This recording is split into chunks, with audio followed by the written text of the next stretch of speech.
काला जादू कर रही थी मुइज़ू के ऊपर। अपने ही मंत्री को गिरफ्तार कर लिया है मालदीव ने। जानेंगे क्या है मामला, क्यों ये बहुत ज्यादा उछल रहा है। तो वहीं दूसरी तरफ म्यांमार में आखिर चल क्या रहा है। भारत भी एक्शन वाले मोड में आया है। जियोपॉलिटिक्स में बहुत कुछ चल रहा है, हमेशा की तरह जानने को मिलेगा बहुत कुछ। आइए जानते हैं इन खबरों को विस्तार से। म्यांमार में चल रहे गृह युद्ध में अब सत्तारूढ़ सेना हार की कगार पर है। विद्रोहियों ने चीन सीमा से लेकर भारतीय बॉर्डर तक कब्जा कर लिया है। इससे हजारों की तादाद में शरणार्थी भारत में शरण लेने को मजबूर हो गए हैं। यही नहीं, इस अस्थिरता के बीच भारत में हथियार और मादक पदार्थों की तस्करी बढ़ गई है। म्यांमार में चल रहे इस गृह युद्ध के बीच चीन ने अपनी पकड़ मजबूत करना शुरू कर दिया है। चीन म्यांमार की सैन्य जुंटा और विद्रोहियों दोनों को हथियार दे रहा है। इससे तनाव लगातार बढ़ता जा रहा है। अब भारतीय विदेश मंत्री एस जयशंकर ने खुलकर प्रस्ताव दिया है कि म्यांमार में लोकतंत्र की वापसी के लिए भारत हर तरीके से मदद देने को तैयार है। भारतीय विदेश मंत्री एस जयशंकर ने म्यांमार के डिप्टी पीएम थानेस्वे से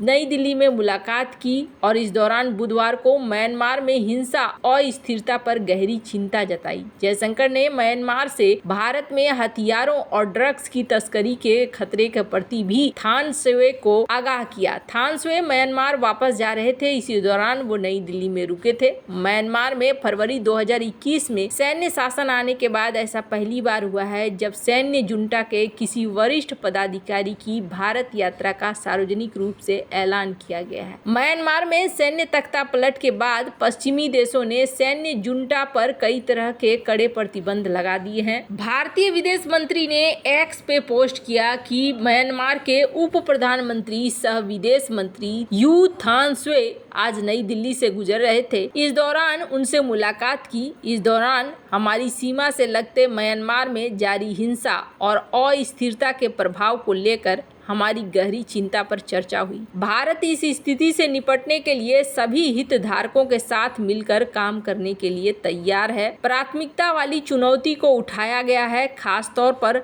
अवैध मादक पदार्थ, हथियारों की तस्करी और मानव तस्करी। मायावाड़ी में फंसे भारतीय नागरिकों की यथाशीघ्र वापसी के लिए सहयोग भी मांगा। म्यांमार में चल रही परियोजनाओं के लिए विश्वसनीय सुरक्षा की मांग की गई। म्यांमार से लोकतांत्रिक परिवर्तन के रास्ते पर शीघ्र लौटने का आग्रह भी किया गया। भारत किसी भी तरह से मदद के लिए यहाँ पर तैयार है। म्यांमार में पिछले कुछ महीनों में सैन्य जुंटा को करारी हार का सामना करना पड़ा है। विद्रोही गुट ऑपरेशन 1027 चला रहे हैं। इन गुटों ने छोटे छोटे मिलिशिया से हाथ मिला लिया है और भारत, चीन और बांग्लादेश के साथ व्यापार के लगभग सभी मुख्य व्यापार मार्ग पर कब्जा कर लिया है। यही नहीं, विद्रोही सेना ने म्यांमार की सेना के सैकड़ों ठिकानों पर भी कब्जा कर लिया है। अब सैन्य जुंटा सरकार की पकड़ केवल देश के मध्य इलाके तक सिमट कर रह गई है। अप्रैल में विद्रोही गुट सितवे पोर्ट की ओर बढ़े थे, जिसे भारत बना रहा था। भारत ने यहाँ पर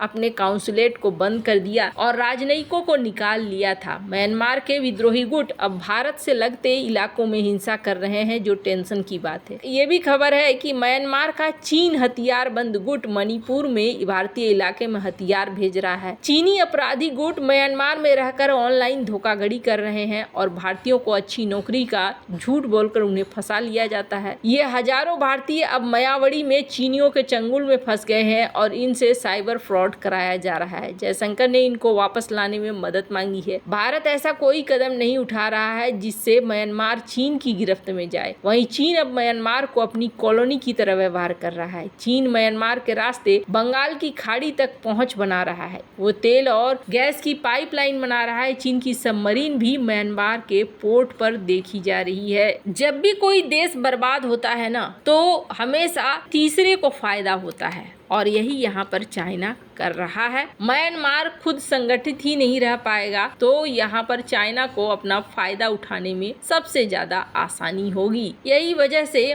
माना जा रहा है कि म्यांमार के जो ये विद्रोही गुट है, इन विद्रोही गुटों पर भी आग लगाने का काम किया जा रहा है, वहीं दूसरी तरफ यहाँ पर जुंटा सरकार को भी दे रहा है हथियारों को। खैर, जहाँ एक तरफ ये सब कुछ चल रहा है तो वहीं दूसरी तरफ आखिर क्या हुआ है कि मालदीव के राष्ट्रपति को अपनी ही मंत्री को गिरफ्तार करवाना पड़ा है। मालदीव के राष्ट्रपति मोहम्मद मुइजू बीते कुछ दिनों से खबरों में बने हुए हैं। राष्ट्रपति बनने के बाद मुइजू अपनी भारत विरोधी नीतियों को लेकर काफी चर्चा में रहे हैं। मालदीव के राष्ट्रपति मुइजू पर चीन के इशारों पर चलने और भारत का विरोध करने का आरोप लगा है। राष्ट्रपति बनने के बाद मुइजू ने अपने देश में भारतीय सैनिकों को हटाने का फैसला लिया था। भारत के साथ बढ़ती तल्खियों की वजह से भारत और मालदीव में मुइजू की काफी आलोचनाएं हुई। अब मालदीव के राष्ट्रपति एक और वजह से खबरों में है और ऐसा बताया जा रहा है कि उनके ऊपर जादू टोना किया गया था। मुइजू पर ऐसा करने के लिए उनकी एक मंत्री को गिरफ्तार भी किया गया है। ये अजीब सी बात है। आधादू की रिपोर्ट के मुताबिक मालदीव में पर्यावरण मंत्रालय की एक राज्य मंत्री को राष्ट्रपति मोहम्मद मुइजू के करीब आने और जादू टोना करने के आरोप में गिरफ्तार किया गया है। एक सरकारी अधिकारी ने आधादू को कहा कि फतिमात समनाज अली सलीम को गिरफ्तार कर लिया गया है और 7 दिनों की हिरासत में भेज दिया गया है। न्यूज पोर्टल के मुताबिक हुलुम हमाले मजिस्ट्रेट अदालत ने उनकी हिरासत की अवधि को बढ़ा दिया है। समनाज राष्ट्रपति कार्यालय के मंत्री एडम रमीज की पूर्व पत्नी है। समनाज गिरफ्तारी से पहले उनके घर की तलाशी ली गई, कुछ सामानों को जब्त किया गया।